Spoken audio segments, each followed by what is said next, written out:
series of restructurings in which smaller locals, which were more accountable to the rank and file, were merged into mega locals. So you have something like I can't call it a union local, but it has 150,000 or 300,000 members. The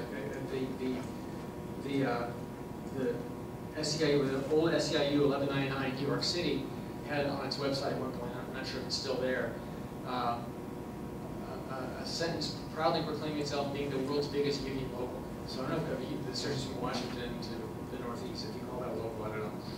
But that's been the plan. And that's, of course, led to all kinds of crises in the SEIU, all kinds of fights. There was an undemocratic takeover of the big West Coast healthcare local, which led a number of leaders and workers in it to form an independent union, which I'll talk a little bit more about in a few minutes. Led to a rebellion in a big Bay Area local in SEIU, most recently local 10-1, as in 10 local unions merged into one, how they came up with the number, in which an opposition slate recently won. And some of the difficulties that Stern has encountered, I'm sure, were a contributing factor in his decision to step down recently as SEIU president. So SEIU and UAW look very different in terms of their relationship to big capital, but their strategies are the same. The SEIU wants to survive institutionally by making deals with corporations as a kind of a labor broker for low-wage workers with these complete unaccountable bureaucratic monolithic entities that were grouped regionally. They're beyond the control of the rank and file.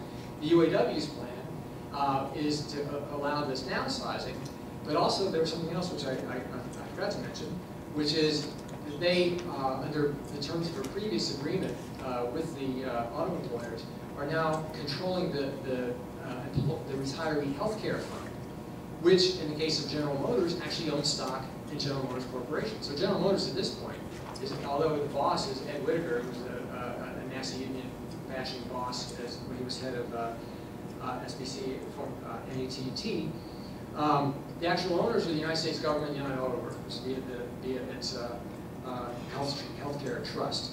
So institutional survival, make concessions to the employers to try and preserve that, to whatever the detriment of the rank and file. So where does that leave us? Obviously in a difficult situation, right? How do you begin to sort of map a revival of labor coming out of that? Well, the important thing is that it can't come out of there is no map. It doesn't come out of a room. It's going to have to come, as it always has in U.S. history, out of the struggles of rank and file workers, out of their initiatives, out of their creativity, out of their boldness. And but the left, the socialist left in particular, has a critical and I think essential role to play in that. If you look back at U.S. history, going all the way back to even the struggle for the 8-hour day in 1886, it's always been the left, the radical left, the socialists, and anarchists, who have set the strategic agenda for the U.S. labor movement. That was the case in the fight for the 8-hour day, when the Knights of Labor, which was then the dominant labor organization of the day, wouldn't take up the fight, or the anarchists and socialists in Chicago who took the lead, and along with elements of what would later become AFL, to launch an 8-hour day struggle, which led to the work stoppages and struggles of 1886, which we know all about in Chicago, leading to the Haymarket Square clash. Of course, as the economy matured into an industrial economy, it was the socialist left again, which came to grips with the implications for organized labor, from the IWW, the Industrial Workers of the World, through William C. Foster, who was at the time a syndicalist, later a communist in the 19-teens and 20s, mapping out a strategy for industrial unions. In other words, rather than having a labor movement that was divided up by individual crafts and individual occupations, as it had been in the 19th century, unions that would be organized on the basis of the fact that you worked in a common industry and a common workplace. So all the meat packers in one industry, the auto workers in one industry, the steel workers, and so on. The hidebound bureaucracy of the old American Federation of Labor in the 20s and 30s, although they could recognize the changes in the economy and they could see things unfolding, were unwilling to let go of whatever declining bureaucratic machines that they had.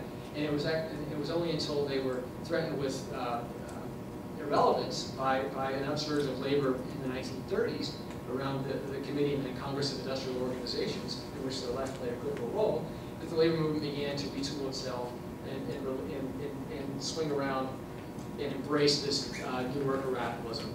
And that didn't come from a number of big labor leaders sitting around in a room figuring out where they should, what buttons to press and where to organize. It actually came from the result of struggle.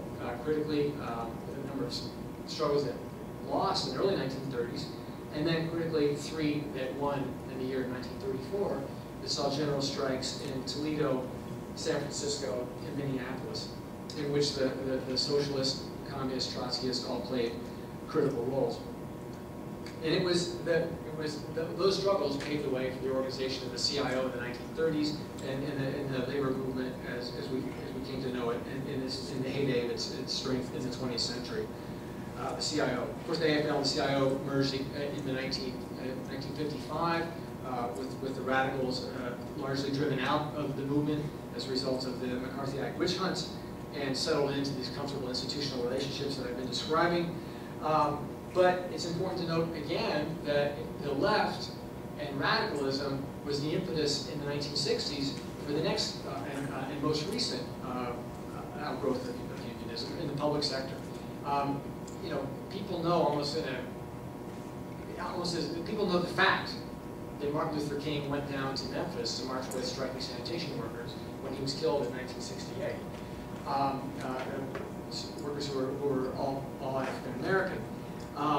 That was not an isolated incident. AFSCME, which is one of the biggest unions in the country at this point, really became into its own in the 1960s in relationship to the civil rights and black power movements. It's unthinkable that it could have advanced in the way that it did without tapping into what was a black radicalism in the public sector workforce that was becoming increasingly African American. Teacher radicalism as well, although the teachers weren't, the teacher strikes and inroads that were made in the 60s into the 70s were really unthinkable without that wider radicalization that was taking place in U.S. society at the time. And by that, of course, I mean not just the civil rights and black power movement, but the women's movement, the lesbian gay rights movement, various Chicano movements, Puerto Rican nationalism, a whole number of urban and working class movements that affected the labor movement, almost kind of came, despite the institutional conservatism of the labor leadership at the time, began to suffuse the rank and file. And my friend Joe Allen is in the audience. He has a picture, I believe it's Life magazine, Joe, in the audience, of a picture of the new worker. Strike fever. Strike fever, yeah. I mean, if you go back, you can see it. And this year, of course, we're marking, or at least people in this room can mark. It's not going to be marked very many other places. The 40th anniversary of the postal strike of 1970, which was the largest concentration of African American workers in the U.S. at the time. Completely, it was an illegal strike. It immobilized the nation's mails. An attempt to break the strike through the use of the National Guard was completely ineffective. And in the end, the Nixon administration threw in the towel and agreed to modernize collective bargaining with the postal workers. Since then, of course, we've been in a long dry spell. We had an upsurge in rank and file movements in the 70s that were often initiated, and if not initiated, helped knitted together by the left, by the socialist left. Rank and file movements in the auto industry, in the Teamsters, freight, in a number of other industries as well. But this 35-year onslaught that we've been seeing by the employers has made it much more difficult, made it almost impossible for those inroads to survive, either because of generational transition or because of industrial restructuring. I gave the example of the auto industry, the steel industry could also be given. The freight has become largely non-union outside of a few isolated big union carriers like UPS. So that we have a working class that has undergone a big generational change since its last wave of militancy, but also a big demographic change in terms of the generational change and the influx of large numbers of Latino workers and immigrants from other countries. So really, for the labor movement today, we're confronting a new terrain. We're confronting a terrain that's different in terms of the industrial landscape of the U.S. economy, which has been transformed yet again by the impact of the long recession.